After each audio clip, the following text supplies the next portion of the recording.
Saludos, hello. Voy a hacer este anuncio en español e inglés de forma consecutiva y luego comenzaremos la interpretación simultánea en esos idiomas. I will do this short announcement in Spanish and English consecutively, and then we will start the simultaneous interpretation in those languages. Acá en la pantalla pueden ver unas instrucciones de cómo acceder a la interpretación en español. El evento de esta noche cuenta con interpretación simultánea.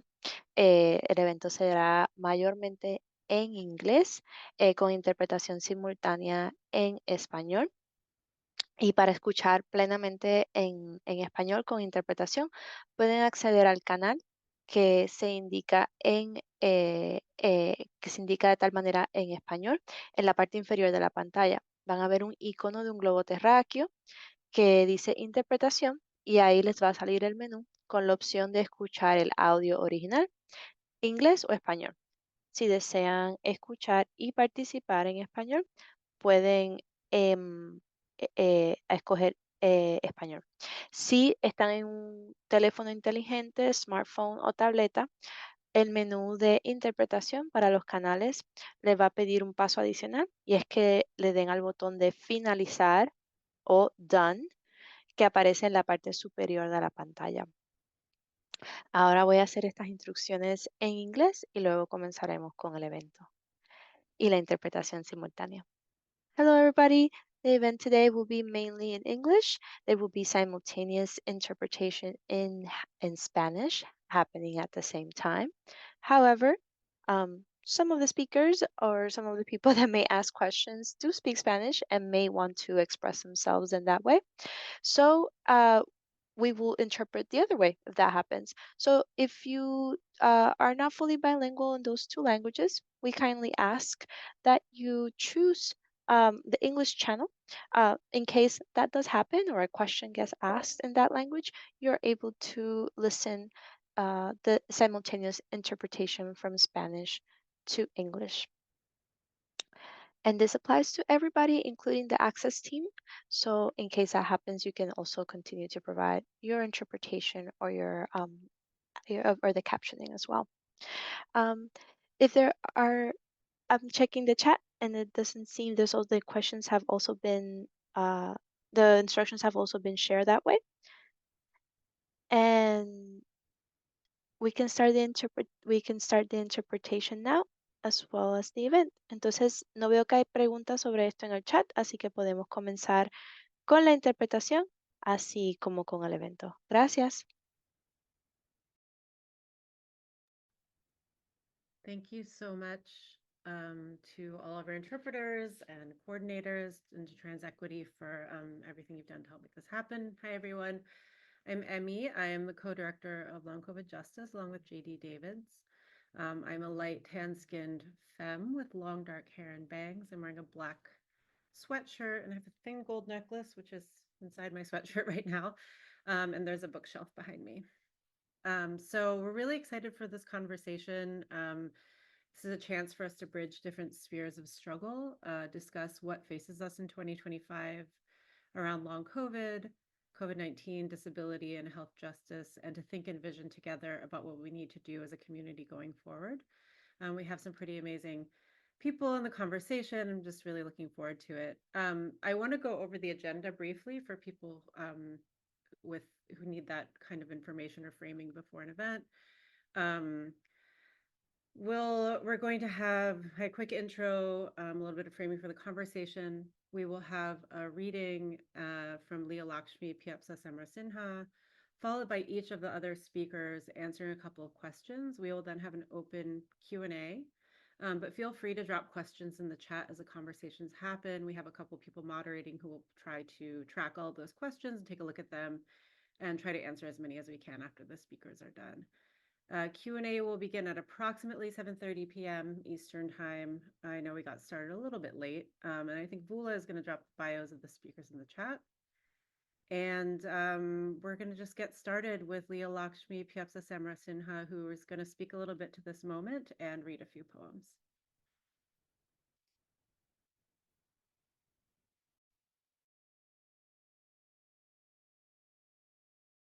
Australia, I've got some really beautiful rainbow galaxy lights behind me, big hoops, brown and gray and purple curly hair. And I got asked to talk to you about how the fuck we're gonna survive this shit that we are in and read you some poetry. So I'm gonna just try and hit you with some stuff off the top. First of all, when I woke up the day after the election, and three friends had texted me sending love, and I was like, okay, here we go. It's not a great outcome. One of the first things I thought was no more illusions, and I really still feel that way. I think that we've been coming to a place for a long time where it's just like, nut up or shut up. Like, let's do this. Like, either we really believe in all the shit that we say we believe in, and we try and create systems that work and that are not the things that are killing us, or we don't. And obviously, it's more complicated than that, but I just want to say, I think it's really a time to own our gifts and do the stuff that we really believe in and just really throw down with it and not, I mean, whatever. I know that forever we've been saying the systems aren't going to save us, blah, blah, blah. And I just think there's a real spiritual crossroads we're in. We're just like, yeah, it's that time. Like, it's really time to do the stuff that you fantasize about or that you said you would do someday. Um, I don't know. I was really sick of a lot of the hot takes right after the election that was just like, we're going to continue to fight. We've survived before. And I want to say that that's real. And I think unless you get real specific about how we have survived before, as trans people, as queer people, as disabled folks, as poor folks, as what have you, it's not enough. So, for example, I want to say, if you give a shit about people being able to abort ourselves, check it out. You could go to planc.either.org or com, and you can look up for every state and territory in the United States. There's a list of places to get abortion pills, either, $100 with a consult, or wow, guess what? You can order them for $25 from pharmacies in India. Or there's some groups that will make sure that people in red states get those pills no matter what. Um, if you look up For Thieves Collective abortion pill video, it will lead you to a link that talks about, hey, guess what? One of the two components in an abortion pill protocol is actually used by vets to deal with stomach upset in horses. So if you can access that, or if you can access what it's also used for, which is for arthritis, you can dose out and make your own pills. I think talk to other folks who are disabled people who have been stockpiling our meds, stockpiling medical knowledge for a really long time. Um, I think that, if there's medical providers of conscience out there, it's really time to break some laws again, which I know people have been talking about for forever, but figure out how to get people their meds, their prescriptions, their treatments, their MRIs, that they need, that we need. Um, I will say that right after the election, I felt really clear and not in some sort of like skipping through the daisies, everything is fine way, but just like, yeah, it's that time to really do what we're supposed to do. And one thing that might seem kind of grim, and it is that, we've all lost a lot of people, some of us more than most. And I think we all really have a sense of this life isn't promised and you don't know how long you have. So you might as well do the shit that you really are going to regret not doing. And, take your risks safely, like figure out what you can do without hurting yourself. But like, you know, um, do the thing that is going to make your spirit proud in the next life, right? And if you don't know how to do that yet, figure it out and figure out who can help you get there.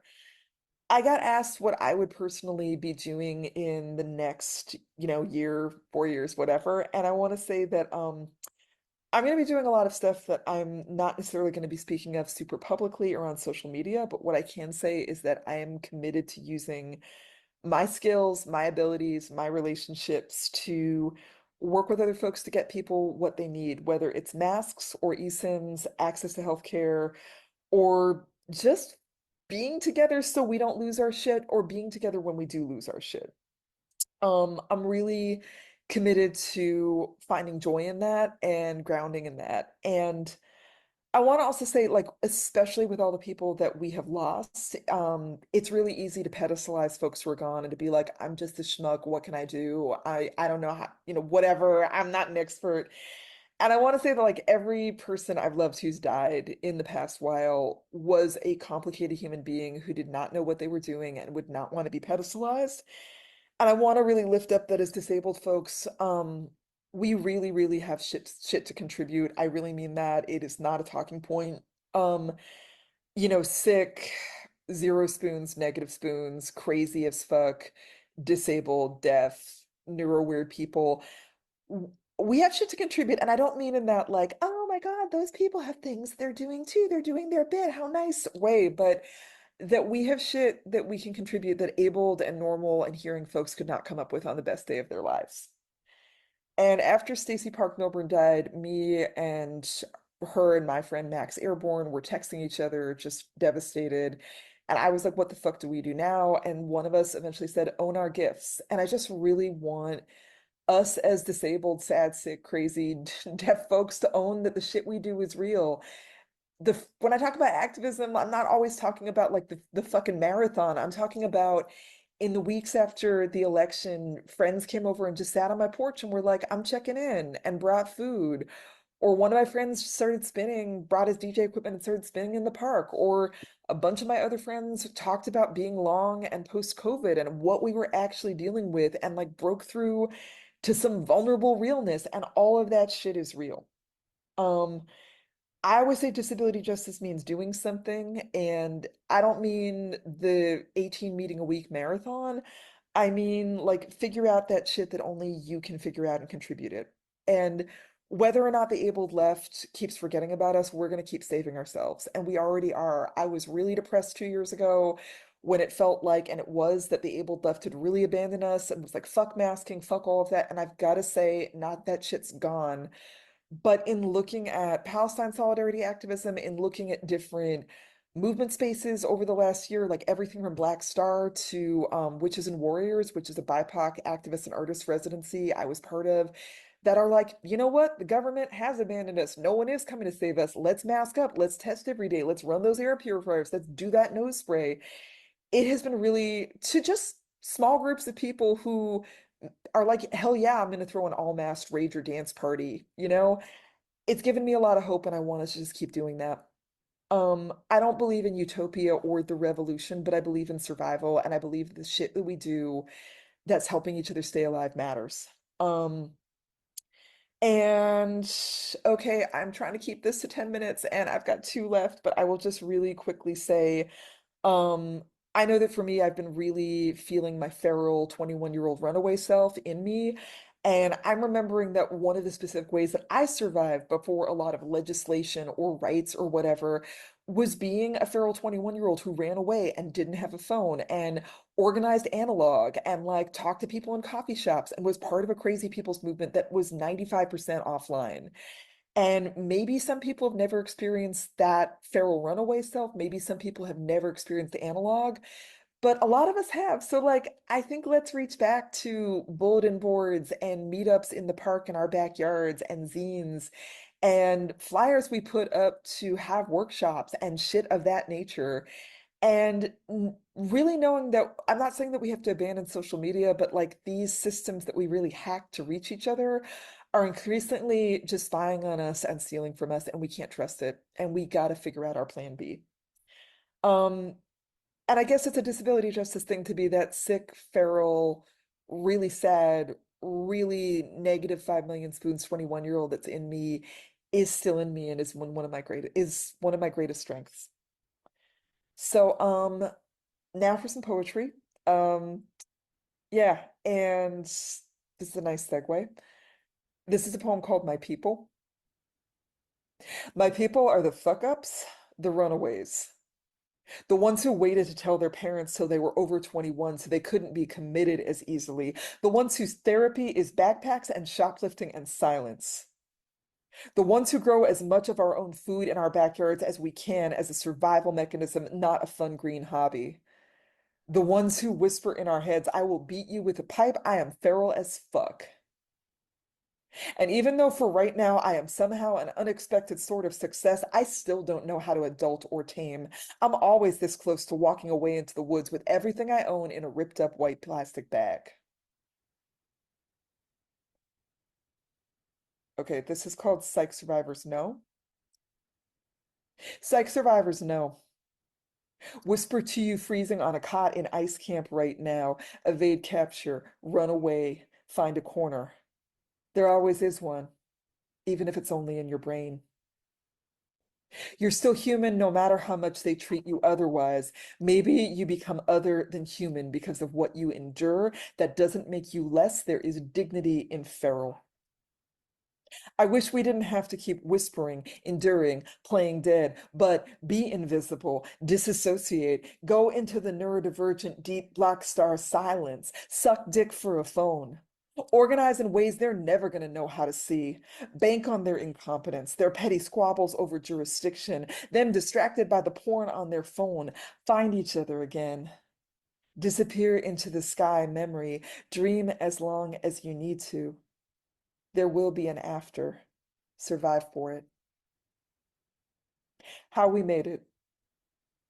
We didn't make it. We didn't break down your door. Your mom flew north from LA. We set up an altar by your ICU bed. Sachel asked the nurse to put a rebozo on your chest. You who stole me a giant bottle of Costco bourbon for Christmas 2020 slipped it in the ass of your power chair. Nobody wants to look in the ass of a fat man in a wheelchair, kid. Happy solstice.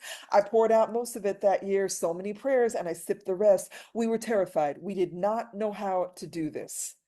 I watched 14 seasons of ER so I could live in a fantasy world for a minute where poor people are loved by doctors and treated well. We organized your funeral in 3 days. We cried afterwards. You sent me one of her shawls. I asked you for I asked you for the Pusheen mug I sent her for Christmas. It arrived here in 3 days. I planted onions and green seeds and watered them and moved them to sunlight. We had boxes of meat and cabbages given out for free at Estelita's library. We had boxes of masks and lentils outside the state. The three of us sat in the abandoned taped off playground and ate them. I cried when I went back to the grocery store after 9 months. I cried when I went to the library with two N95s on. I walked the same damn 10 to 15-minute walk as many days as I remembered, looked around, pulled my mask off, and primal screamed out my chest. I sent you groceries. You sent me a 9-layer gluten-free Southern pound cake when she died. We texted, touched fingers across the screen. You took over the radio station. We kept each other from dying. We spoke for the dead. We spoke for all of those we couldn't keep. They spoke through us. You died. We thought we had more time. We organized your memorial in 3 days. This is the last one. This is Thursday, November 23rd, 2023. In the thick dust of death in a dry mouth. In 78 tons of buried bone. In a curl of children in one incubator, eyes naked, accusing, and alive. In that angel gay face starting the morning Instagram, every day, hello, I'm still alive. In the friend who can't look at the meat in the supermarket anymore because it reminds them of body parts once child held by father. In this place where all the bullshit falls away, calls, what will you do? What will you do? Thank you. I will see you somewhere. Stay alive, please. Thank you so much to Leah, who was sent their thoughts all the way from another hemisphere. Next, we're going to hear from Dean Spade, who is going to be joining us asynchronously. So he recorded his videos ahead of time. There was a scheduling conflict. Then we'll hear from Oni Blackstock and Gabriel San Emeterio, who will be answering our first question. Dean Spade, I'll give a little bio, and then Bula, you can drop the longer bio in the chat if you don't mind. Dean Spade has been working to build queer and trans liberation based in racial and economic justice for the past 2 decades. He is the author of a ton of books, a documentary, and more. And Bula will drop the full bio in. In this video, he is seen as a white person with short hair and a mustache, wearing a purple t-shirt and white wired headphones, and there are plants and paintings behind him. So the first question we're asking all of the panelists to answer is pretty broad, but just how do we understand this moment with an intersectional or cross-movement lens around COVID, long COVID, and disability justice? And so we're going to hear from Dean Spade.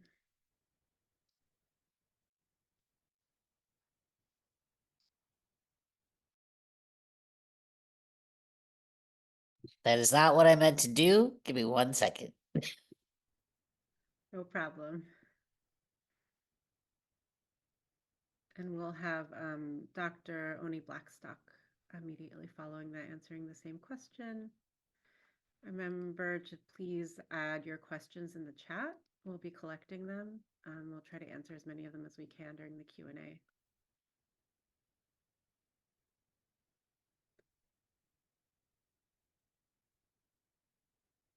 Yes, and I'm seeing the chat. We're gonna have we're gonna send out links and a recording to everyone who registered. So, you ready, Mateo? For some reason, it's not loading, and I'm not totally sure why. So I'm gonna try to reload it. Sorry, y'all. Sounds good. We could also start with Dr. Blackstock if you're up for it, Oni. Sure. Or yeah, so we Great. could let Mateo go. Okay, greetings everyone. I'm Oni Blackstock. I'm a primary care and HIV doctor and also founder and executive director of Health Justice, Health Equity Consulting firm. So I'm a brown-skinned Black woman with shoulder-length hair, faux locks with a burgundy shirt on. I have a white background and I'm sitting on a brown leather couch. And so I'm coming to this discussion as a Black queer woman, again, who is a healthcare provider, a supporter of the long COVID community. Because of my work in racial justice, in particular, I understand that this moment is a moment we've seen before where some of the variables may be different, but this idea of like progress with backlash is not new. And there is, I think, hope in it, and that it means we have the tools and strategies to organize and mobilize. So just given my experience and expertise, I'm going to, oh, I think I hear someone talking. Can you all hear me okay? Okay. Okay. Can people hear me okay? Okay, I just hear some others speaking. Okay. Okay, thank you, Luca. Okay, great. So what I'm going to do is just share some parallels to the HIV sort of activist movement and some data points on the intersection of race or racism and long COVID in particular.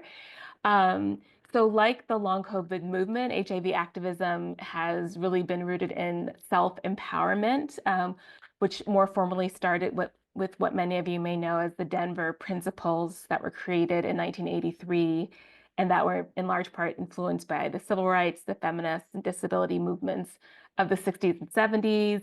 And these principles really outline the rights and responsibilities for people who live with HIV, provided recommendations for their healthcare providers, family, and friends.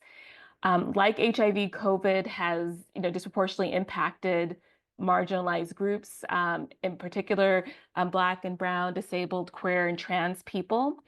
Like HIV, COVID, and long COVID, we see a government response that was and continues to be one of inaction, neglect, and denialism. And like the early HIV epidemic, we've seen people with and affected by long COVID really mobilize to create their own response, realizing that the systems of healthcare that exist are insufficient and that we must, in order to move forward, create our own structures and our own communities, whether it's compiling sort of people's experiences with certain long COVID healthcare providers that they recommend, learning about which treatments are working well and which aren't. Also, from the HIV movement, we've learned about mutual aid and peer-to-peer support, where we saw queer and trans communities provide direct caregiving to people who've been isolated due to HIV stigma. And now we have members of our community who were isolated because of long COVID and being marginalized by ableist policies that have removed all mitigation measures that could protect us, including wearing masks in healthcare settings. And I have to say, as a healthcare provider, I am absolutely, okay, yes, I will talk slower. Thank you. I'm absolutely appalled that we are at the point where we are fighting to get masks back in healthcare settings, just flagging that there was I think a study out of UCLA where I believe it was UCLA, they reinstituted masks for providers and saw a decrease in sort of hospital-acquired COVID infection. So this seems like, I can't believe we're fighting for this, but this is where we are. We know that about 5 to 30% of people who get COVID will sort of proceed to long COVID. But we know this is likely higher for people who are multiply marginalized, because we know that certain communities were more at risk for greater exposures, greater intensities of exposures. So if there are people around them without masks on, they're getting a higher viral load. And that because of various workforce and employment policies, many people were unable to protect themselves. There's also some data suggesting that long COVID is disproportionately impacting Black and Latinx Americans in particular. And we know also just from the experiences of, okay, so I see Ben saying 50% of people with long COVID will develop ME. Yes, okay, yes, thank you for these really important data points. I also want to say that we know that Black and Latinx and Asian and women and disabled and queer and trans people have often, when they go to seek care, have experienced discrimination, often have not been sort of heard or believed. And we know that this is further compounded by the healthcare system sort of lack of understanding of long COVID. So we're seeing that many different groups are having to navigate these conditions, these symptoms, without a diagnosis. And I remember Shamir Smith saying, when she went to the healthcare providers with her symptoms, that nobody wanted to listen to her, and how extremely frustrating that was. I also want to say that because of inequities that exist between groups in income and wealth and access to care and health insurance, this really worsens potential access to long COVID providers. You have to really have resources, funding, and time to seek out healthcare providers who know what they're doing, to have time to identify these people. And the more marginalized folks are, the harder it is to find these providers. I was also learning about long COVID clinics are kind of filtering out or screening out people. Some, for instance, require antibody tests to sort of prove a long COVID diagnosis. Meanwhile, that's not a routine. We had rapid antigen and PCR tests that were done. But many people don't have antibody tests unless they have like access and resources to have one. So if you don't have that, it's much harder to find a long COVID specialist for many people. And we also know that long COVID has made it very impossible for many people to be able to work, to be able to support themselves. And folks who are already vulnerable are, falling into poverty. I also just wanted to flag that the likelihood of being diagnosed with long COVID also varies based on race and gender. So you all may be familiar with the NIH, which has this large Researching COVID to Enhance Recovery initiative, Recover. And in one study, they found that the majority of patients from a sample of 30,000 patients with long COVID were white, non-Latina, female, and likely to live in affluent areas. But we know that COVID-19 disproportionately affected people from racially minoritized groups. And so what this finding probably really means is that people from these groups are living with long COVID, but without a formal diagnosis. So just wanting us to flag that, and it is people with resources who are able to, I guess the data really shows us that who is believed by a provider, who can doctor shop, who is taken seriously, who has the language to describe their symptoms to a health professional, that all plays a role. Even one study in which participants were non-English language speakers, many were unfamiliar with the diagnosis of long COVID here in the United States, despite experiencing symptoms of long COVID, despite long COVID impacting their financial and housing stability and their physical and mental health. So we know Quick that— interruption, Yes. 30-second warning. Okay, great. Thank you. So we know that the work that's happening, research, it's needed. It's really important just from a healthcare perspective. But the reality is that in many of these studies, the groups, Black, Latino, Indigenous, rural, LGBTQ, disability communities are under represented.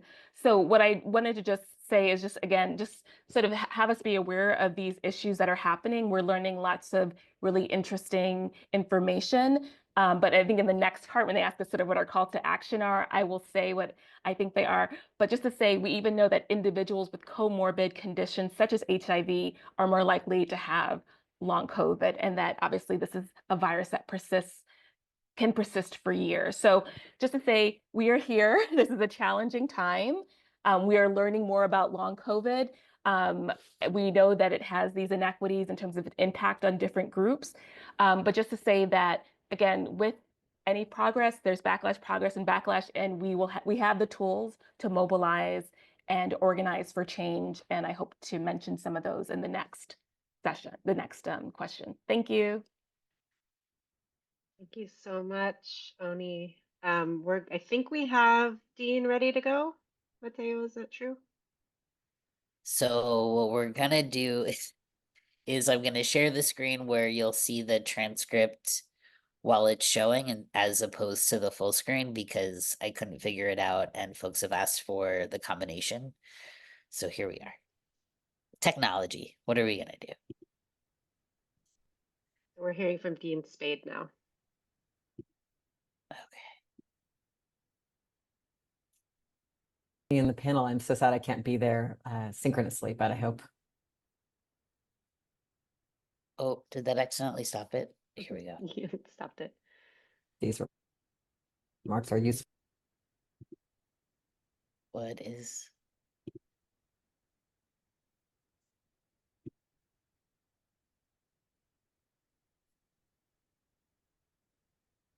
Let me stop sharing and reshare.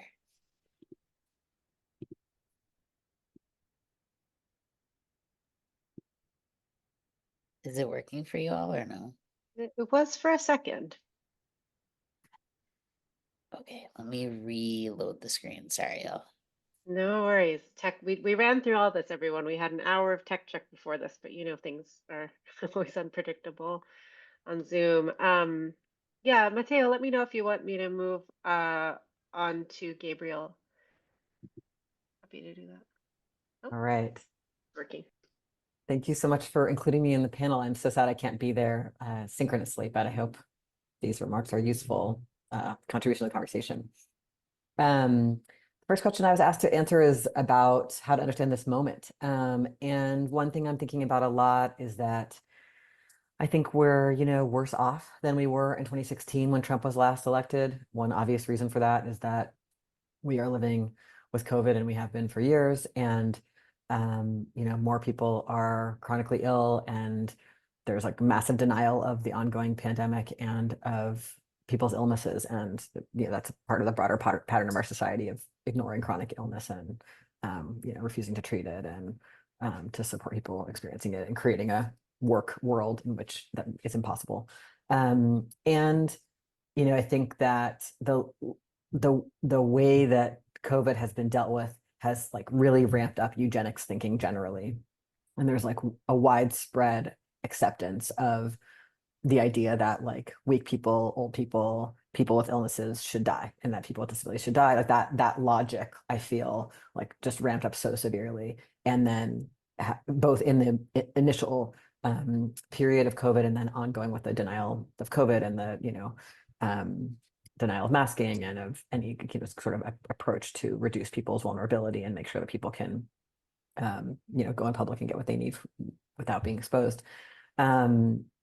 This is meaningful on so many levels, but one part of it is that, of course, like with Trump coming into office, a lot more people are going to become uninsured. Lots of people are going to lose their jobs because of the new trade policies. There's a tax on nonprofits. A lot of people will lose those jobs. Rent and food are more expensive than they've ever been. I think anywhere on earth, maybe. It feels like to me, but like they're really high broadly all over. And for that reason, a lot of people are living outside and not having the basic things they need. We're living in a period of even in increasing of the criminalization of poverty and disability. So obviously that's not new, but like where I live in Seattle, there's like new anti-drug laws and a new kind of renewed drug war that's really focused on a panic around unhoused people and people with disabilities being in public. There's new sex work free zones and other things that are designed to increase the criminalization of poverty. And I think that's all likely to get more, get much worse in the coming period. And Trump's people are all just like a lot more prepared to bring in their agenda than they were the last time he was elected. Last time he was elected, they went really fast too, but now they're like even more prepared to like steamroll through Project 2025. And I heard someone say recently, and I think is a useful point, like it's a mass movement around him. It's not just about him. It's not, someone actually said it doesn't rely on him the way that fascism relied on Hitler. And that is really scary. I think also, of course, thinking a lot about how intensely the targeting of trans people has come to the fore, has become, important symbolic terrain for the right. And it's frustrating to see that like liberal inclusion efforts, like legal reforms, often generate this kind of backlash, but they don't actually work even when we get them. And they kind of, similarly, like the idea of inclusion through visibility, produces this backlash, but it doesn't actually benefit people who are the worst off. And so, but people who are the worst off certainly experience the backlash. So it's just a frustrating dynamic of like the mainstreaming of hated groups, the idea that we get kind of trotted out as symbols of progress and freedom. We don't actually get anything out of it, and then we experience the backlash. And it's also a really hard period because there's emboldened vigilante violence. I think that that's already happening and will get worse. To me, this is a time to drastically change what we have faith and hope in. It's a time to I feel like the election should, it's not the first thing that should be, but again, it should be the death knell of liberalism and the Democrats who are, imperialist and genocidal, and who build and expand prison and immigration enforcement infrastructures, who don't defend reproductive freedom or trans people or workers. They actually are far on the right, and they have this small patina of multiculturalism, and they wrap rainbow flags around their cop cars and their tanks, but it's so clear what they are, and that they have nothing to offer most people, unless you're like the extremely wealthy or fascist. Liberalism ultimately is about the hope that we can fix these existing institutions and that we should further invest in the US project, and it'll eventually get us what we need. It'll finally care for all those people who it has targeted. And that fantasy is something I'm just wondering, like, can we just stop having that fantasy? Can we let go of that kind of hope, especially with Trump in office, et cetera, but generally because we can see what the Democrats have been offering and what liberalism has been offering, that kind of fantasy of like, maybe next time in the next election, or maybe here in my local elections, maybe somewhere we'll take over the government and make it good and make it care for us. It demobilizes us because we're waiting for elites to solve our problems. It disempowers us. We don't take action because the action is all happening somewhere else and all we can do is passively observe. And it undermines solidarity because they define the proper channels of dissent and stigmatize more effective actions. I think a lot about Peter Gelderloos in his new book, They'll Beat the Memory Out of Us is the name of the book. He talks about how any effective action we do will be criminalized. And I think that's a useful thing for thinking about bold action and about solidarity of people who do bold action. And liberalism, it tells us to stay away from bold action and kind of stay inside the lines and wait for, billionaires or elected officials or a piece of legislation to save us. I'll also say, I think when I think about this moment and the time we're in, the ecological crisis is worse than anyone talks about, and it's already and will like very much further disrupt and shorten our lives. It's too advanced to undo, even if every country on earth agreed to all the proposals people have made, and they're not going to. They're actually going in the opposite direction, especially here in the United States, where we're about to do a lot more drilling and mining and fracking. I would say it's not a coincidence that like countries aren't going in the right direction, because like that's not what countries are for. What they're for is extraction and elite rule.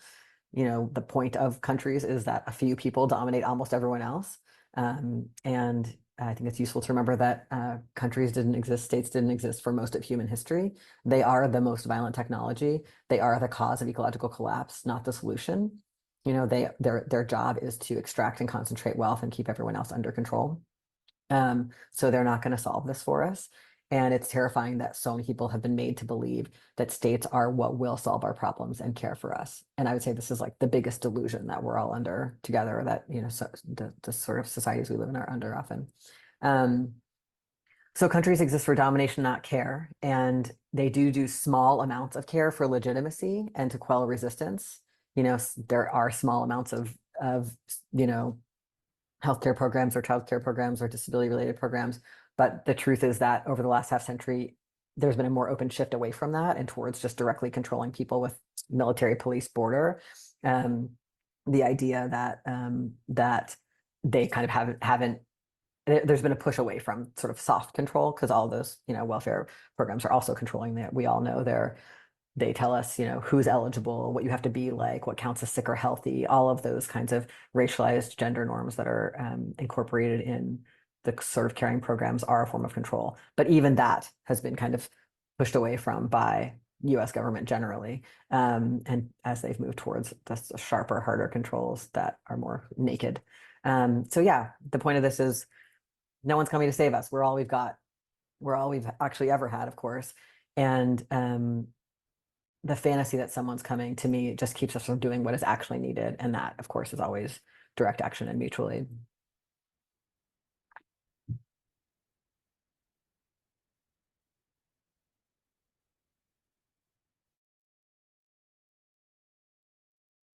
Thank you, Dean. We're going to hear from Gabriel now on long Hi. COVID justice.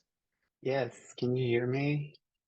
Okay. Hi, I'm Gabriel San Emeterio. I am a light-skinned Mexican with dark hair. I'm wearing a black shirt and I have a white background.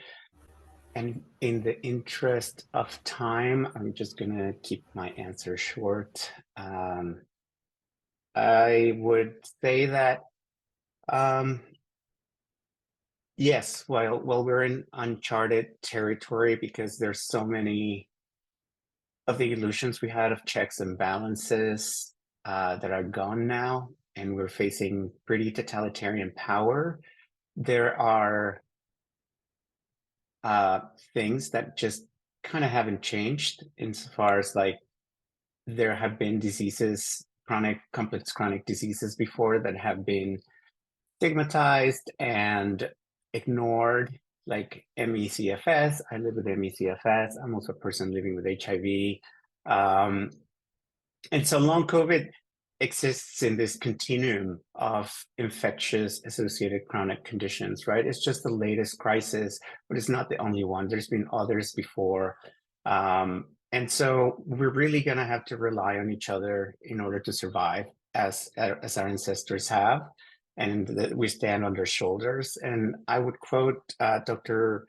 Bernice Johnson Reagan, who said, if you're in a coalition and you're comfortable, you're not in a broad enough, you know, your coalition is not broad enough.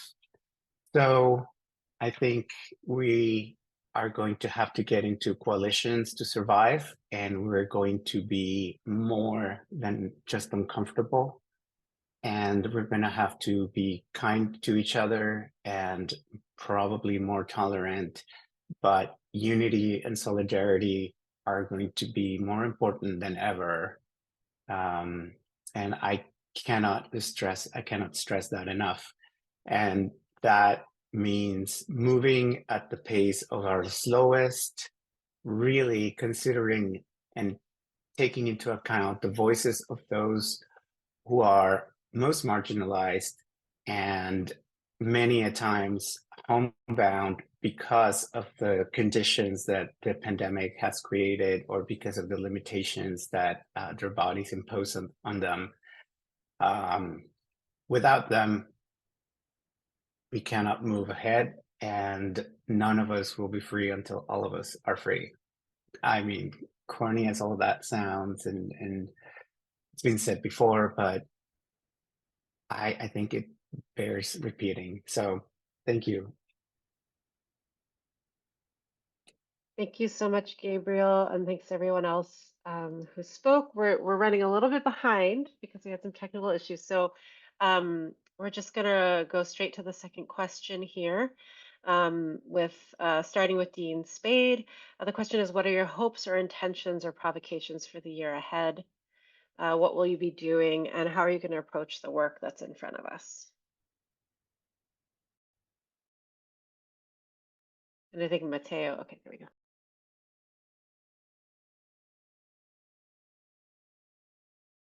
Sorry, wrong video. No worries. All right. Video? Mercury is in Thank you so much retrograde. for including me in the panel. I'm Oh, this is the right video. Give me 2 seconds. Thought that was the right video. This is the right video.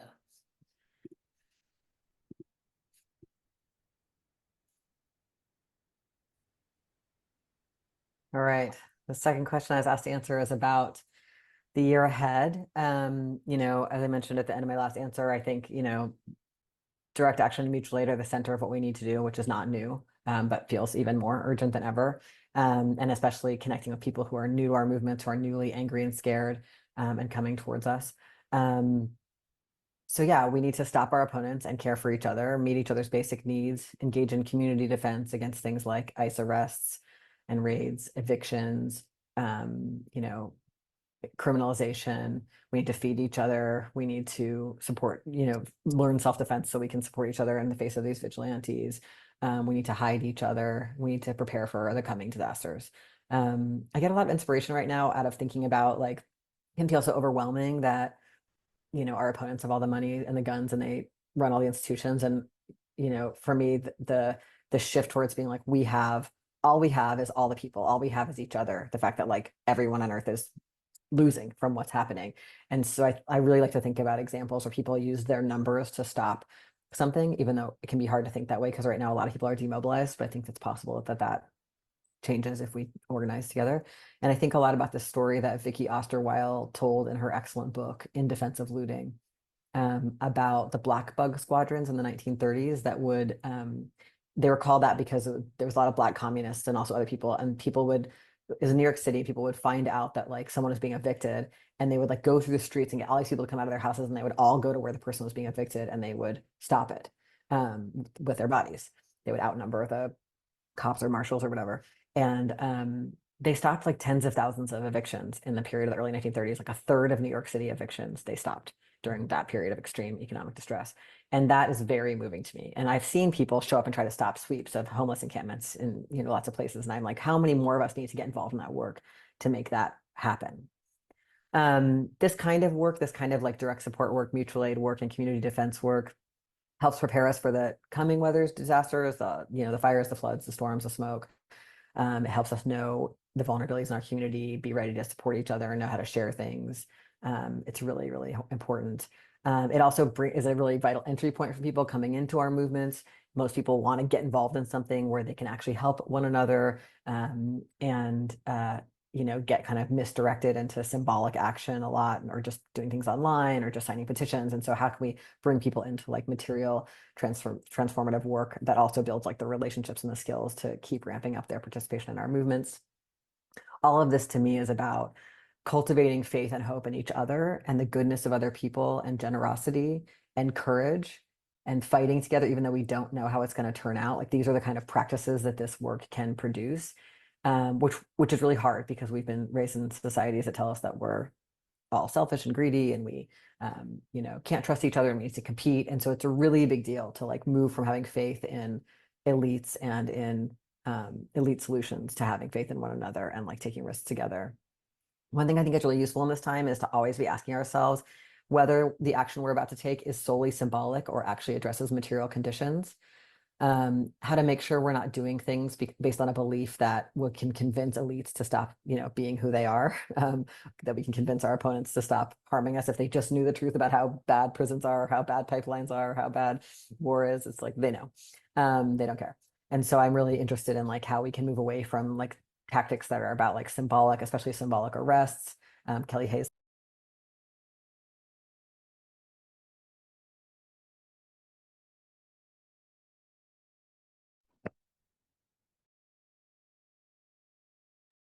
So this means that I live in a rural area where my internet may have gone out? Unclear. No worries. We're almost at the end of that. Do you want to try to make it Oh, I'll reload and we'll see what happens. Sorry, y'all. no worries. Maybe we could post those videos, like share the links to those videos with participants afterwards, and we could move on just in the interest of time to Dr. Blackstock. That sounds good. Okay, sounds good. Sorry, everybody. Mercury is really messing with us tonight. So Oni, do you mind speaking to that second question? Sure. One concept that I learned recently that I really liked and folks may be familiar with already is Thrutopia, Thru topia, which is neither utopic nor dystopic. It demands that we look at what's right in front of us and recognize there's no easy escape hatch, that the only way out is through. It asks us to release both fantasies and despair, and Thrutopia implies engagement, the realm of meaningful practice, not mere pontification. It requires connection and creativity, and we probably need many, many Thrutopias in the coming years. And so I've just thought about, again, I think what Dean was speaking to in terms of connection and creativity. Thrutopia, THRU, topia. So neither dystopia nor utopia. So when the people say the best way to go is through. And so I've just been thinking sort of about that. And I think many of the themes that Dean lifted up are going to be what we need. I will also add that there is so much COVID denialism that we need to keep talking about COVID. Coming together in different forums like this, doing storytelling, especially for policymakers, lifting up, again, lived experience through storytelling, keeping long COVID in the news, in the media, using our platforms to keep this conversation going, because many people want to bury it and ignore it and act like this pandemic is not happening and that it hasn't been a mass disabling event. So you have to keep speaking about it. As I'm a healthcare provider, and so a lot of the work that I would like to do, again, is supporting my fellow healthcare providers in knowing how to care for long COVID patients and building more of these medical providers of conscience that were mentioned before. We don't have enough long COVID specialty clinics to meet the needs of our community. And so we're going to have to figure out ways to make sure that the larger community of physicians and physician assistants, nurse practitioners, other clinicians are educated to recognize and treat long COVID. And so that's some of the work I'm thinking about. And then just really quickly, I had mentioned the NIH, you may know the Recover funding that they have, which I don't know if it's going to be also at risk with the incoming administration, but just even the fact, it's wonderful, yes, that $500 million or however much has been dedicated to the study of long COVID. But the way the mechanisms of government take too long, and we need support now for people living with long COVID. Clinicians need to know now what to do to support patients. So we need to really think of different models and different ways that we can begin to support this work at the local and federal level, for foundations to fund it, for us to come together to, if we are able to crowdsource funding to get some of these answers that we need. Yes, agreed. We need medical, nursing, healthcare professionals to all be really talking about long COVID. And I would just say to any healthcare providers watching the first thing is to always believe your patient, to say it out loud, that you believe them, that you hear them, that you hear what they're experiencing. And if you don't know what you're doing, say, I'm going to figure it out. We're going to figure this out together. Those are some of my what I am holding, and again, that organizing, mobilizing, recognizing and lifting up our interconnectedness and working as a collective are what we are going to need to get through this. Also, just to say, the long COVID page, Justice Page, has so many great resources. So I know there are questions in the chat. So definitely folks check that out as well. Lots of great links. Again, lastly, stopmassbans.com is one, another great website. And then, just in terms of working against the implementation of mass bans and continuing to advocate for masking measures, particularly in healthcare settings as well. Thank you.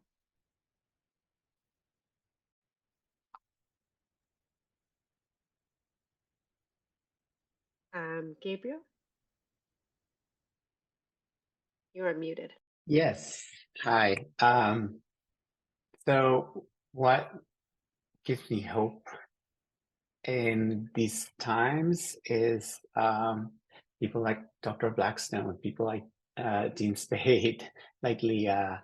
Um, you know, they keep inspiring us and reminding us of what the way forward is. And I am just so grateful that we have people like that in our community, and hopefully we can continue to listen to them and to platform them so that we can all follow their example. I am so moved to hear Dr. Blackstone talk about how they deal with their patients and they believe their patients. I have experienced the medical system with a complex chronic condition like myalgic encephalomyelitis. Like it was said before, 50%, about 50% of people with long COVID end up with something that it's ME-like or that it's an ME diagnosis or it meets the diagnostic criteria.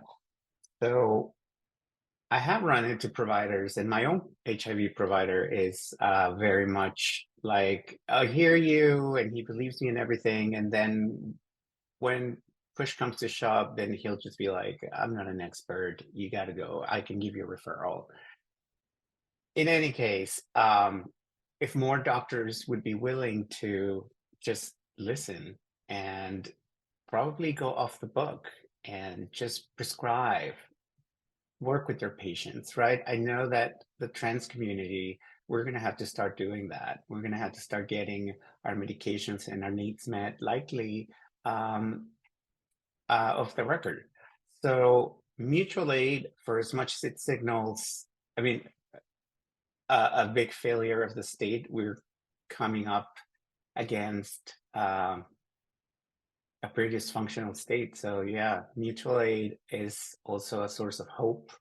Community, I think it's okay to be afraid at this point because we don't know what's coming down. But, you know, fear can elicit many responses. Some of us might feel, and we can move through fight, flight, freeze. It's okay. And we can all hold each other depending on where we're at in these different stages. But hopefully we'll fight more than freeze or flight, right? And we'll also make room for people to be able to freeze. We'll hold them. We'll also make room for people to flight, to just dissociate, to care for themselves. Yeah, it's going to be more important than ever to really remember to pace ourselves. The sense of urgency is going to be real, and we're going to need to rest and stop, rest, pace is one of the strategies that gets the ME community and has gotten long COVID patients to manage their symptoms. And I think it's going to be necessary also for able-bodied people to avoid burnout. We live in a culture that fetishizes burnout, and it's just, we can't afford to be there. We need to stay together and in a place where we're more productive. I apologize for my rambling, but I'm showing very symptomatic today. It's been a long and rough day. I was at a meeting where we were doing HIV advocacy, and I was surrounded by really incredible and amazing people. Dr. Oni Blackstock actually came up in the conversation. There was a slide with her picture. And it was a room full of advocates also wondering what's going to happen to us. Are they going to let us die? Are we going to let each other die? How are we going to move forward? And so I think these conversations are happening in many different spaces. We need to break the silos and definitely build cross-movement solidarity. And that's going to take being uncomfortable, like people who don't want to mask. Maybe you should mask, even if it makes you uncomfortable. It might not be the best. It might not be, it's not that hard. So come on, people, mask. It's for you, it's for others. And let's do it as it gets outlawed, you know? Gabriel, 30-second warning. Yes, so we're going to do a lot of the things that are going to be beyond uncomfortable because we're going to likely be afraid and we're going to have to hold each other. So let's learn how to do that with love. That's it. Thank you so much, Gabriel. Really appreciate all the panelists being here, all the amazing questions that have come in. I've been following the chat intently this entire time. So we're going to try to pull a couple questions from the chat. I know that I saw a lot of people. I'm sorry, just for everyone, for the transition, we're moving into the question and answer section. We're really sorry that Dean cannot make it for this portion of the chat, but if there are questions specifically directed at him, feel free to put them in the chat and we'll try to get them to him. But yes, I'm seeing a lot in the chat asking about recommendations for, somebody said, you know, what those who tend to be stuck at home can do. Are people feeling really shut out from organizing and even community because they don't, a lot of the spaces are not accessible and don't include COVID precautions. So I'm going to ask Gabriel and Oni to just reflect a little bit on what organizing community defense could actually or needs to actually look like in order to really include the realities of disabled and chronically ill lives. And let one of you, who wants to go first? You hear from Gabriel first? Sure, I guess. I mean, I don't have a good answer. Unfortunately, this is the reality that we're in. I think we are going to have to do harm reduction as best we can. Like I said, I was earlier in a big meeting filled with people who are healthcare advocates, HIV advocates, and I have to say there were only two people masking, myself and somebody else. And this was a meeting about survival, and it was about people living with HIV. It was a lot of people living with HIV. It was people from the federal government, and nobody was masking. So sometimes we just have to show up and do harm reduction, mask as best we can with the best mask that we can get, and help others get the masks that they need so that they can be protected, and figure out ways to include people's voices into conversations, even if they can't be there synchronously, like Dean, like Leah, like they were included asynchronously. So that's unfortunately, I think, the way that we're going to have to proceed. We can't wait for everybody to catch up because people are just all over the place. So harm reduction, harm reduction, harm reduction. Yeah, no, I don't think I have anything else to add. I thought Gabriel's response was wonderful. And yes, I mean, have been in those situations where I was as an HIV care provider with other providers, and I'm like, am I the only one wearing a mask? But I think, you know, again, like just continuing to model for other folks. I know I was at a meeting, actually, I don't know the meeting you mentioned where my name came up. I'm not sure if that was Dr. Whitney Irie presenting. I'm not sure if there was another meeting. But anyway, I remember as more and more people two people had masks on, then a third person, then a fourth person, like everyone, there was kind of like this wonderful sort of peer pressure that was happening, that was getting, and by the end of the meeting, it was a 2-day meeting, everyone, like, but one or two people had a mask on. So I think all of what you said, and I think like we have to sort of, yeah, harm reduction and then continue to beat the drum of what we need to do to protect one another, keep each other safe. But it's challenging. And what we do say, I think there are some like small wins. Again, like I mentioned, like UCLA, they reinstituted their mask ban in a healthcare setting. Like I think people are seeing that we have to prioritize the care of each other, especially those of us who are most vulnerable. I think someone had also asked about, and Emi, you may want to talk to this. There's so many wonderful resources on your the Long COVID Justice page. Someone had asked also about how do we come together in ways that, for folks who may not be able to leave their homes or for whom going out is unsafe. I don't know if there anyone like you want to mention any of those. We'll be sharing a resource list, and Vula, if you don't mind dropping in the chat, like a link to our resources page. But yeah, I mean, I was thinking, as people were talking about how to get involved in like direct action or community organizing around some of this, there is a resource that I was one of the contributors to that Ejaris Dixon created, and it's called 26 Ways to Be in the Struggle Without Being in the Streets. We can share that link, and there are a couple of other things in there, but I think I agree with what both of you said. I mean, it's about harm reduction. It's also about finding the people who will, maybe don't have long COVID, aren't chronically ill, but will show up in mask. And it is true, it gives other people permission to start even allowing themselves to remember that COVID still exists, right? And that so so yeah, so we'll be sharing those resources in the chat and via email afterwards. And we have a direct action toolkit as well. Thank you, Vula. That includes tips for making protests accessible, some best practices for COVID safer gatherings, in person and online. And there's some really nice, I see in the chat someone said that they bring masks with them when they go out. They always have extras that they offer to other folks. So that's a really nice act of generosity and care for others.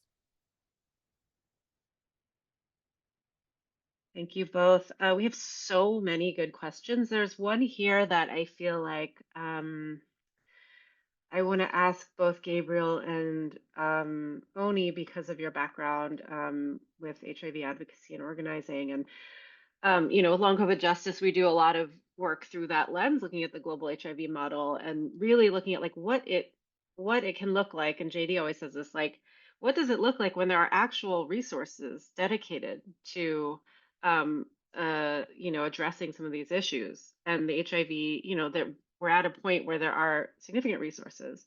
And we don't have the same thing for infection-associated chronic conditions. We don't have the same thing for long COVID. And so someone asked a really great question, which is looking back to the many organizing responses to the HIV/AIDS epidemic, is it worth it to expend our energy, try to get the state to care about COVID? Is it siphoning off energy that would be better used elsewhere? And then what didn't work and what have we learned since then? So I know that's like 3 questions, but.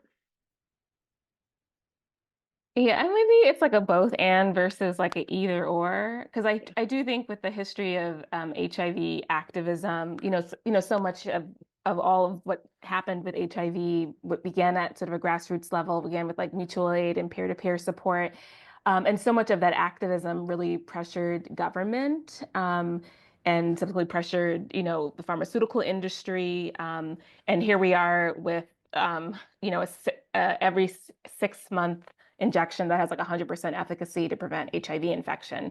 But again, we have to deal with issues around access. So, but just to say that we've had, even during the Trump administration, we had the Ending the Epidemic initiative started in 2019 during his last administration, which is kind of boggles the mind. But just to say, I think the continued and persistent sort of activism and advocacy in the HIV community really did make a huge difference. I do also have to say that I think HIV did get more attention maybe than other conditions also because of who sort of visibly seemed to be most affected at the beginning, so white gay men. And then obviously now we have this browning of the epidemic where it feels like people are, there seems to be less investment. HIV seems to be sort of like more invisible. And we saw this actually with COVID, right? Like when people learned that more Black and Latino people were being impacted, they were less likely to care about mitigation measures, things like that. But I still think that, yes, I think we need to do our own sort of community organizing and mobilizing. And I think we also have to push local, state level. We've had a lot of investment in New York State by the state and the city government in our work as well. So we're not just relying on the federal government either. And I think obviously with this new administration, we probably can't rely on federal. Yeah, I mean, to that, I would just add that it's interesting. There's so much that's been dedicated in terms of resources to the response to the HIV epidemic. And today there was a quality of life summit at the White House, and it's the first time that in 40 years of the HIV epidemic, that the government is actually considering and bringing in advocates to look at quality of life, right? Beyond the biomedical response. So it is amazing. I mean, just political time is just so slow.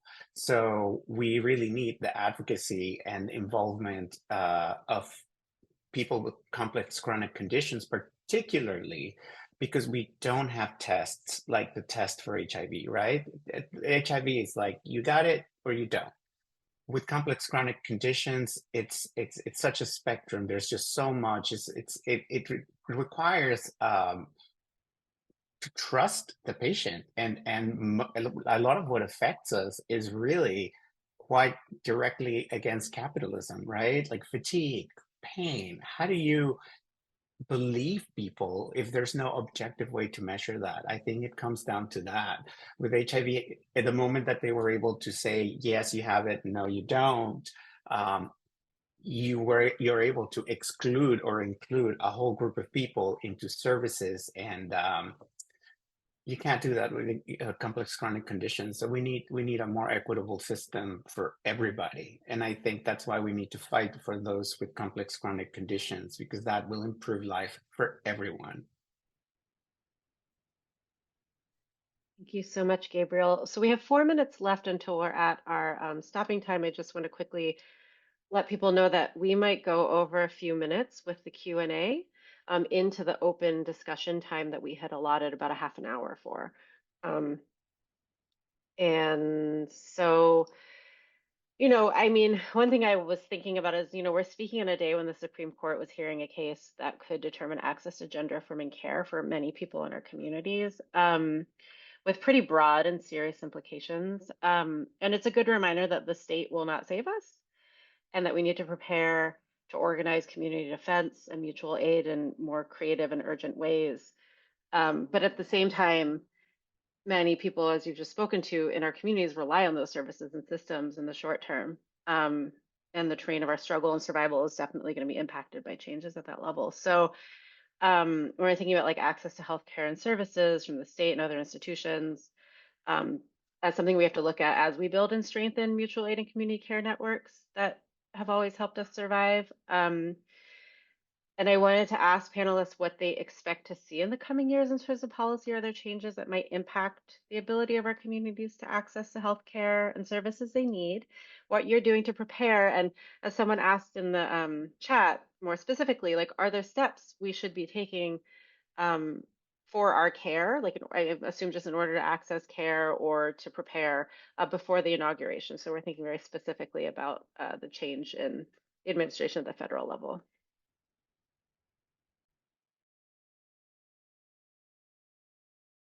Gabriel, do you want to go? Well, one thing that federal officials kept referring to today as we are planning for the future, they said that a lot of advocacy and continuing the work at the state level is going to be hugely important. A lot of the things that are in place will continue to be funded for at least the upcoming year and maybe even more. And so how that money is used, where it's allocated, it gets decided a lot at the local level. So we really need to be involved in our communities and do the advocacy at the local level and at the state level. That was a big reminder from folks that are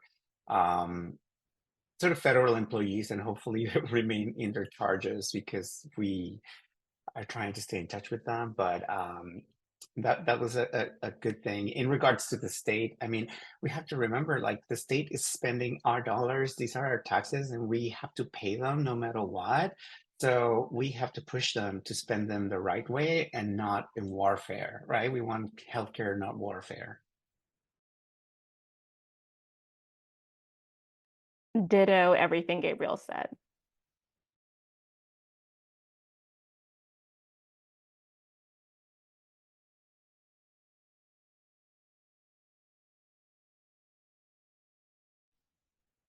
I'm muted. Thank you for the reminder.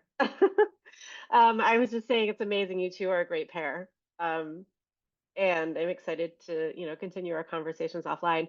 We're almost at time, so I wanted to, thank everybody. I'm thinking the whole time about something Leah said earlier, that I don't believe in utopia, but I believe in survival. And I feel like these conversations are really just such a huge part of our survival, and will be going forward. So just I'm so grateful to you all for being here. For those who want to stick around for the open conversation, meet and greet kind of discussion, hangout. Stick around. For everyone else, we're going to send you resources, links, and a recording of the video. We'll make sure to get Dean's second video to you in full. And that's it. Thank you so much for being here. And I'm going to transition the moderation over to Vula and Stefa.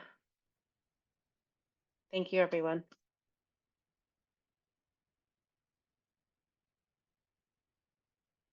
Stefa, do you mind playing the music while we transition out? Sure thing.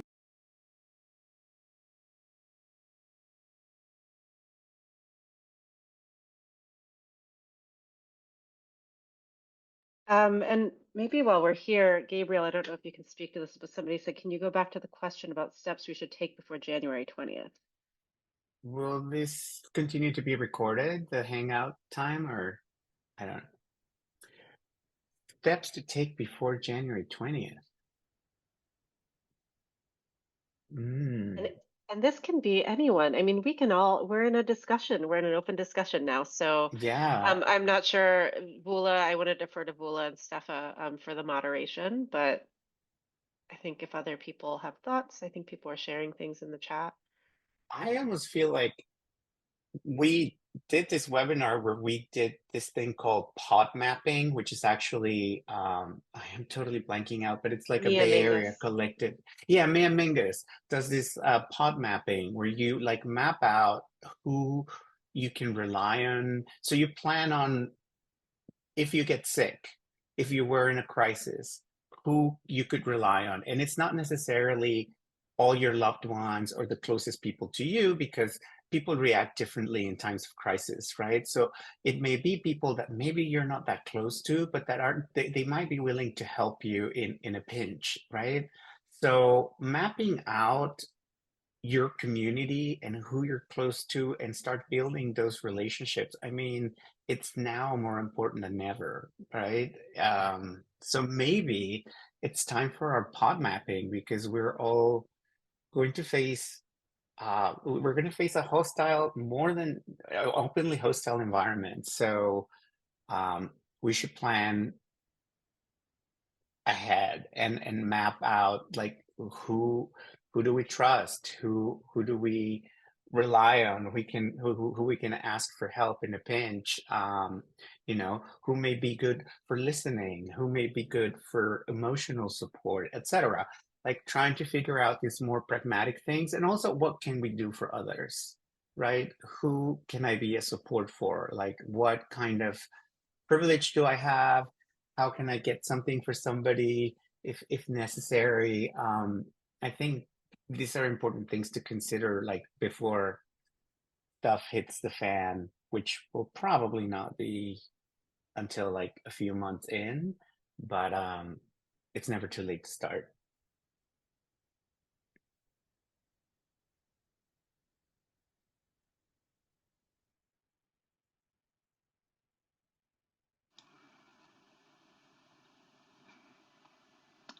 Um, Hi, y'all. This is Vula. I work with Long COVID Justice, and I am feeling a special kind of way right now, which is like excited and inspired by all this brilliance. And also, I've been like going between the chat and the question answer doc and the run of show doc and setting timers so I can interrupt the speakers and adding resources to this other doc.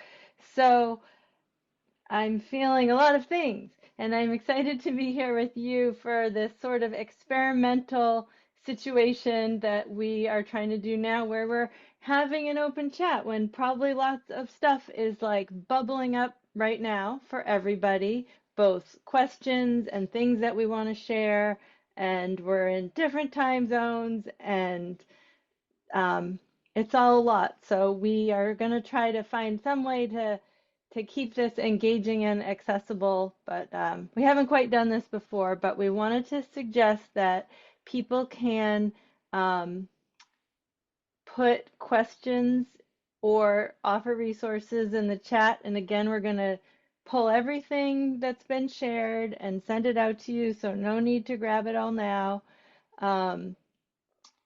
Oh, thank you for the supportive text and chat comments I'm getting. So you can put I'm not gonna look at the chat while I'm talking. Don't look at it. Okay, we're gonna put you can put questions in the chat, or you can raise your hand. Is the raise hand function turned on in all our many things that we tried to do? Did we make sure that was turned on? Yes. Okay. You can raise your hand, and we're going to ask/invite/request that people speak for 3 minutes or less, just to try to give enough time for everybody who wants to share. And if we don't hit that tonight, we hope that there are lots of different ways that we can all stay connected. I've put this in the chat a couple times, but here is a link to a document with some quick resources, including information about trans equity and long COVID justice, who are the two hosts of our event tonight. And again, we will send that out to you, but it also has information on how to get involved, how to sign up for our list, how to find resources, information about the panelists from tonight.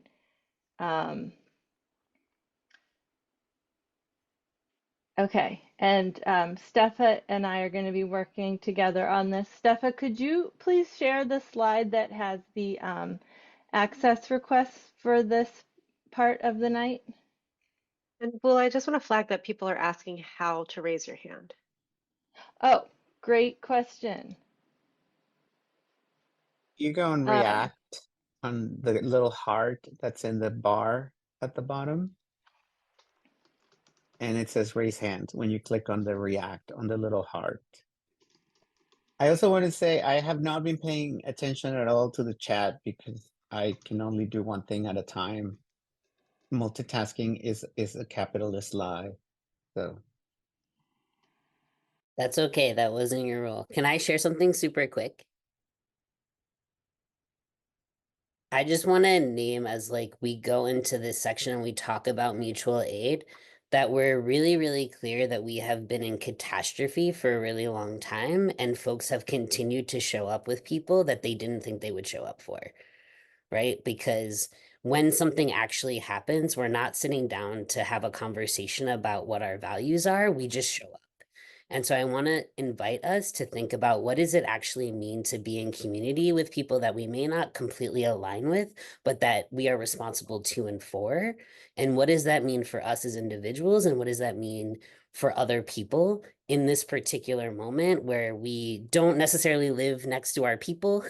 We're not necessarily in direct community, but we are directly in community with people that we don't, who maybe we wouldn't call our people, but they actually are, because they are our neighbors, they are the people that we are responsible to and for. And I want us to reimagine what that looks like in a moment where things feel so polarizing, where it feels like actually in the catastrophes that we have seen in North Carolina and the catastrophes we've seen in Florida, in so many spaces, people are showing up. And what does it actually mean to show up when we're not just talking about it, but we're actually living it? And like, I want us to think about that in this moment.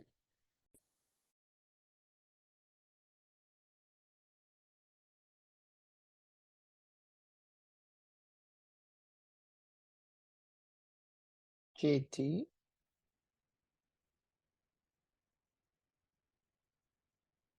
Oh, I did catch out of the corner of my eye that. Thank you.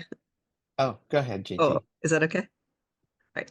I just wanted to build off of that, because that's what I've been thinking a lot about in terms of, we have, what Dr. Blackstock said about trying to do things a little bit more analog as much as that's possible. And I really think that's important in terms of how we support one another without getting into like a purity politics.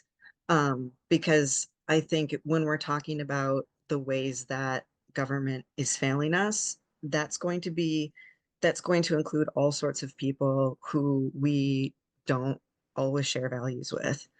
And I do think that that's something that I'm interested in trying to parse out, because there's the mutual aid of that, but then there's also organizing for actions that, and organizing for mutual aid that is not necessarily like lawful.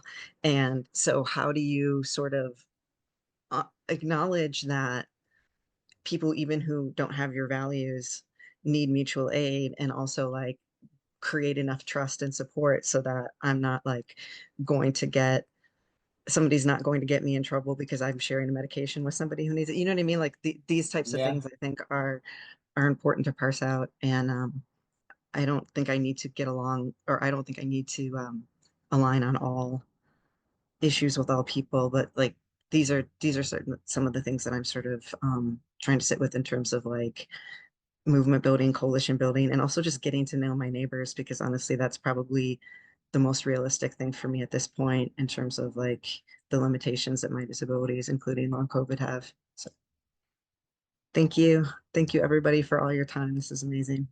Thank you so much. I was just talking to somebody before this panel about how the most robust mutual aid network that I've experienced is my local neighborhood Facebook group.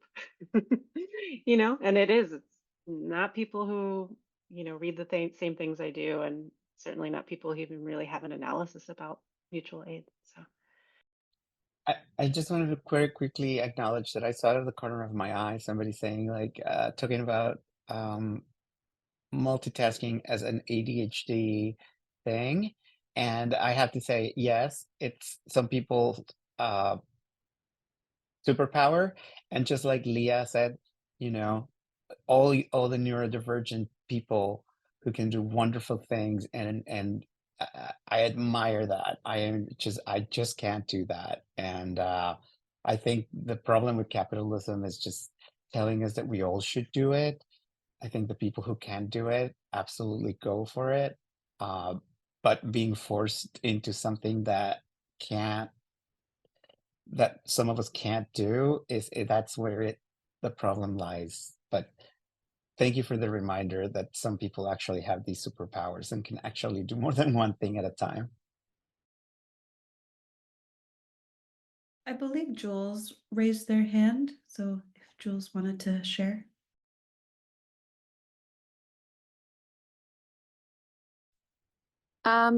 I was wondering whether it would be viable or like fine to create like a little Discord for attendees to join, and so we can have a space to communicate after the session, because I just noticed there was like 300 people at one stage, and a lot of people talking. So I thought continuing conversations in a group setting might be really beautiful. I created a little Discord, like a really like quick little thing that I could link if that's something that people are interested, but I'm not sure if that's something that's interesting.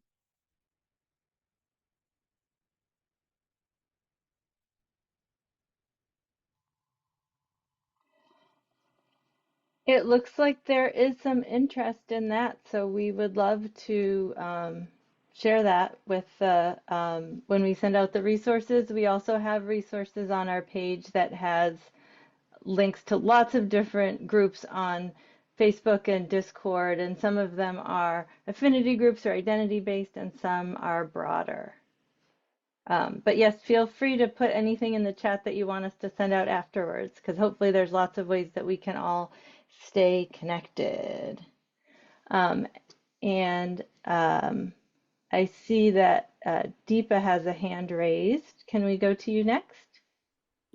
Yeah, thank you. Thank you for this, both the panel and creating this space afterwards. I really like this model of being able to sort of have a more informal chat at the end.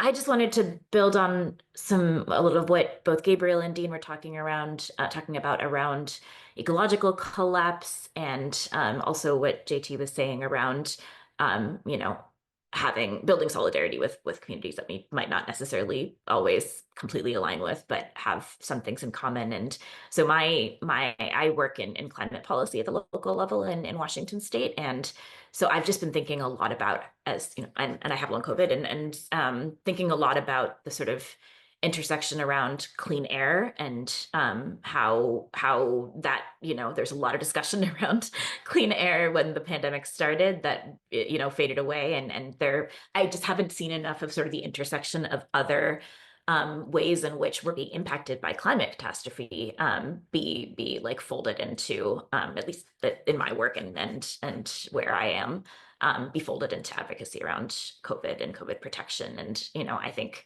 mostly what I hear from folks in my everyday life is just that, you know, first of all, it's a struggle even to get folks to mask, but masking is sort of the extent to which they're thinking about change. And I am fully supportive of advocacy around masks and interested in engaging in it. But also, how can we sort of think about these larger needs? Does that give us, you know, more points of solidarity to work on with folks who are experiencing pollution and who we know are at higher risk of severe COVID impacts if they both experience air pollution and then get COVID. So I know that's just one like area of interest, but just I think it speaks to like this broader hope that I have on how we can marry climate justice work with long COVID justice work. So not really a question, just wanted to sort of put that out there for discussion as well. Yeah, and I think you're absolutely right. I mean, some of the changes that could be implemented just need to be a lot more than things that are under the control of individuals, like air quality in buildings is definitely a way in which we could keep each other safe. It's just that much harder, but it's change that we definitely need to be pushing for.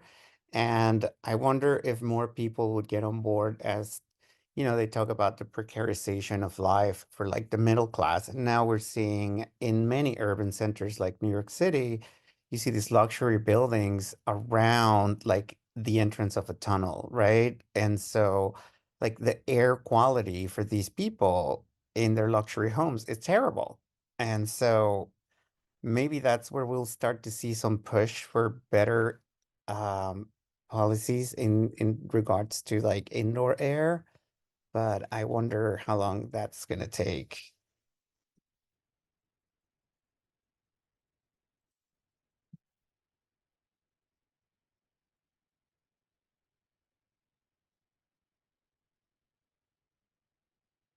I'll just pop in and add to that. Thank you, Gabriela. That does, yeah, definitely hear you on all of that, and all of that makes sense. I guess folks have been talking about this in the chat, but I think thinking about, you know, the work that's being done by like clean air clubs and thinking about air filters and stuff as part of mutual aid as well, not just masks. So I know that, you know, I'm familiar with various cities that have their own clean air clubs, but I really like that as a part of mutual aid as well.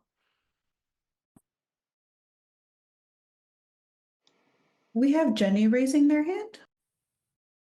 Hi, I just had a quick thing. I so appreciate in a lot of these like webinar formatted events that there are growing efforts to give people ways to connect with each other after and to talk. And it's something that I really wish that in more of our local action spaces, you know, going to protest,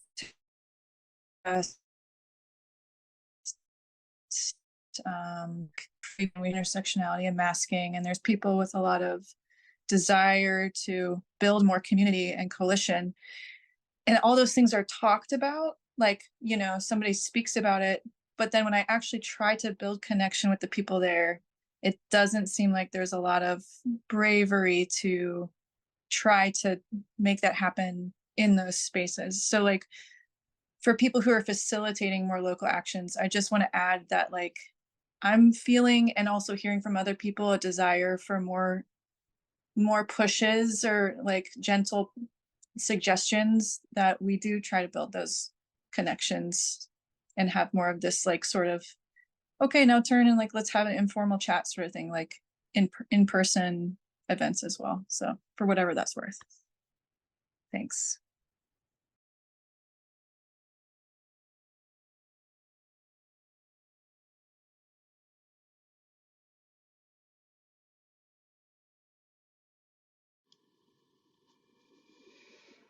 I'm gonna go back in time to something that we tried to do a few minutes ago, which was share the access requests for this section, and it seems like people are doing a good job in meeting them. I'm sorry we couldn't share this slide earlier, but I'm just going to share it now. And I will read the English, which is, we just want to invite everybody to please do your best at following these practices. Try to speak slowly and explain any abbreviations or acronyms that you use, like DJ for disability justice. Please mute yourself when not talking. Avoid blurred or artificial backgrounds unless you need them for privacy. Eliminate or reduce background sounds.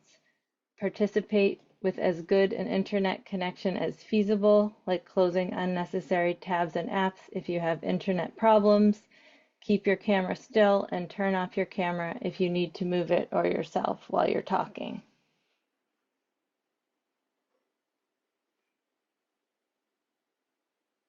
So thanks y'all for trying to build more accessible futures together with us.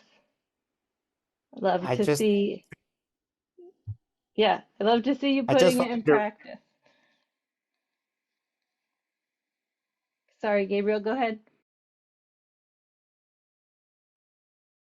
Looks like Gabriel might be frozen.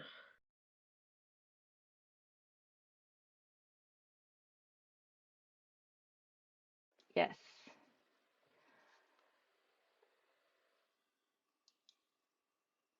I don't see any more raised hands. I see so much action in the chat that it is, I'm trying to see if there's questions that people are putting in the chat that we should also share verbally, but I don't think I'm seeing any unless any of the other moderators are seeing them, but I'm seeing a lot of great other kinds of sharing.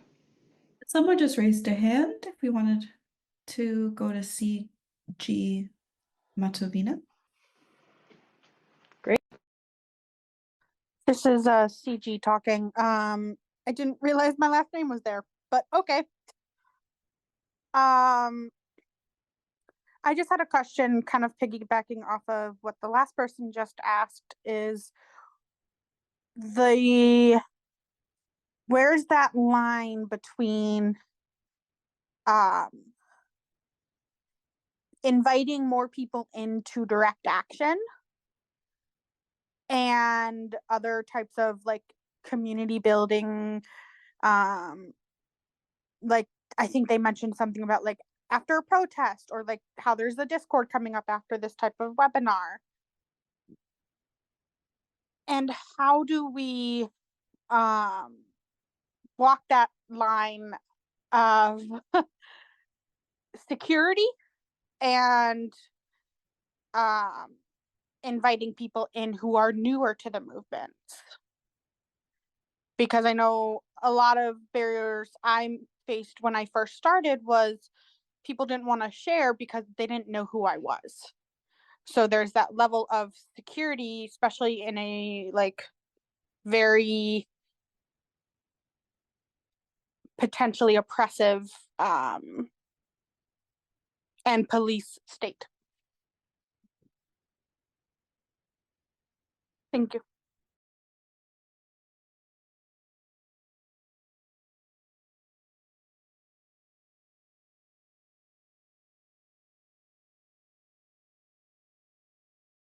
We have Galina who has their hand raised. Hey, I have a potential answer for that question. I organize with Mass Block Houston, Texas, and we're also sort of like trying to figure out that balance between onboarding new people who, you know, may not be fellow anarchists or who may not share all of our points of values while maintaining security and just like, yeah, towing that line. And for us,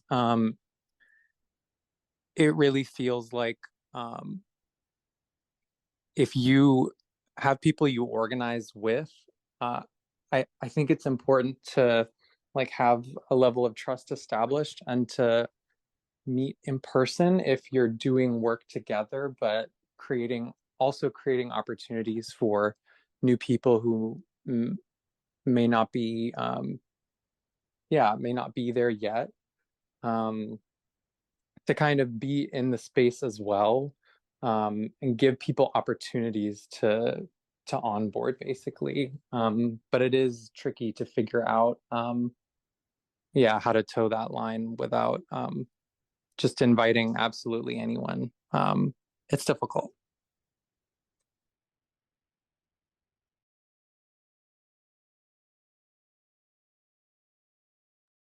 Jacqueline, if you wanted to share.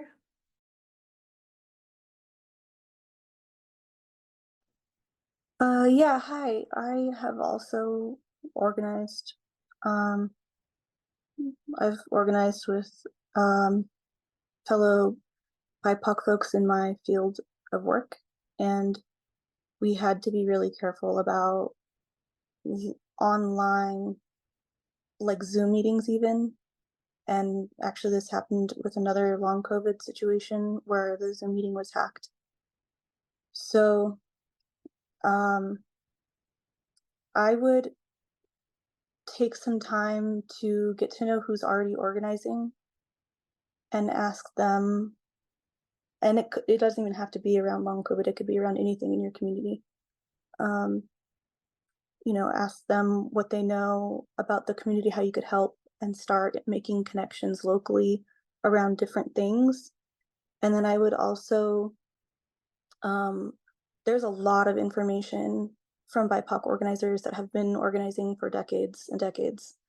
I would look online and look at, you don't have to reinvent the wheel. It's way less work, and they've been kicking ass for a long time. So I would look online to find some reputable, kind of like community building resources that they've put out there. Some of them are paid, and so you might have to pay them for their labor, which is totally fair. There's a lot of free information out there too. Another thing to do is to like when you delegate with other people, like figuring out what is like a low risk delegation, right? Like, and especially because it may not even be that someone's not the right fit safety wise, it could just be that like they're really excited, or but they don't end up having the spoons to do the thing that they thought they wanted to do because of whatever disability they have. And like, so that thing that you delegated might drop the ball, you know? And like, so there's lots of room for error. And I think that being compassionate and making space for, you know, letting different people handle different things while still having like a core is really important. And especially because it's really easy to get burnt out when you have a core and you're not delegating anything. And so it's also good for just for longevity. Another thing that you can do is go online and put up like either virtual or non-virtual events that could be super like basic, like we are going to make a list of the masks that we have in our area at the mask block or something, like super basic, and just creating small little things to chip at things. People that are interested might start coming in. You might have to do that on social media or put it up on bulletin boards in like maybe your college or something. But I would just start really small. And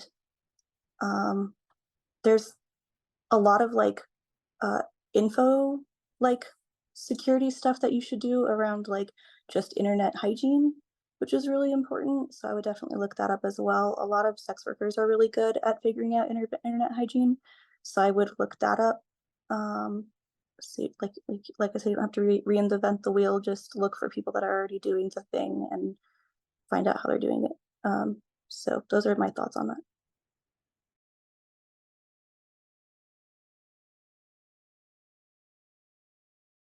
Claire, if you wanted to chime in.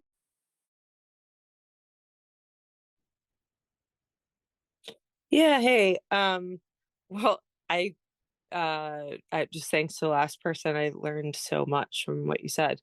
I'm pretty new to organizing work because of my own disability. But one thing that was really rad that the people in this local thing did was they had like everything is on like a signal chat essentially. And so they had like an intro group that's pretty much anyone who expressed interest. And then they sort of like vet people by, is somebody showing up to do things, like are they kind of down with the anarchist stuff we're doing?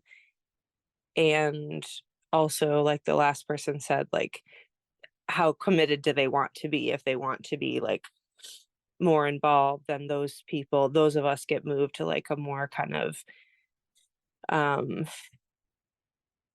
smaller, like super kind of dedicated group. So just a thought, I've experienced that as being really helpful.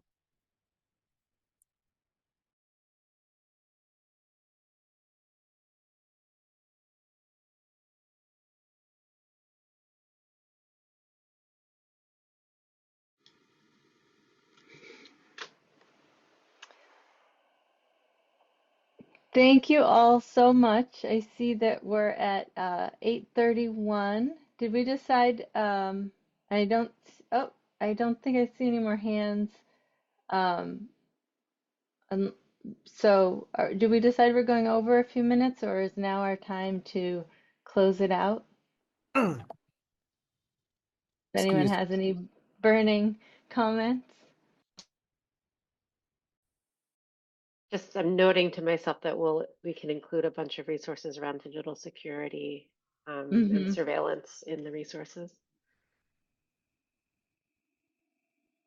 Yes.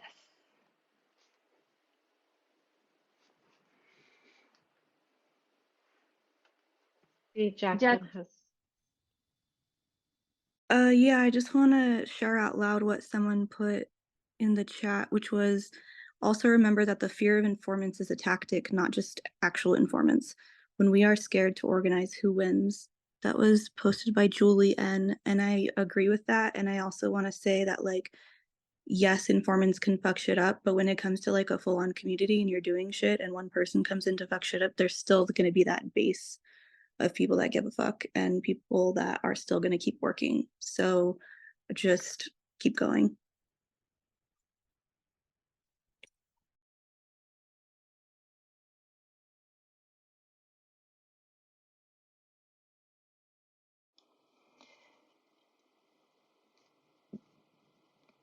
Thank you all so much. This has been a long and wonderful time together. I hope that even if you're feeling tired, you're also feeling refreshed or connected, or some sense of community and mutual aid, because we know, it's up to us. We're going to keep on fighting and keep on loving and keep each other safe as much as we can and keep learning from each other and probably make some mistakes and hopefully keep learning together. I'm going to share in the chat one more time the like kind of quick resource document that we made for tonight. But again, we will be sending you more resources, and you can also send us more resources at connect@s4hi.org. And we will send that out to you. And I put it in the chat. We love resources. And thank you so much. Extra huge shout out to the tech team and to Emi for moderating. Did you have any other closing comments, Emi, that you wanted to share? We're so grateful for our panelists and performers and to all of you for being here with us. Yeah, and especially thank you to the person who made the Discord. I'll be joining that, and we'll hopefully I'll stay in touch.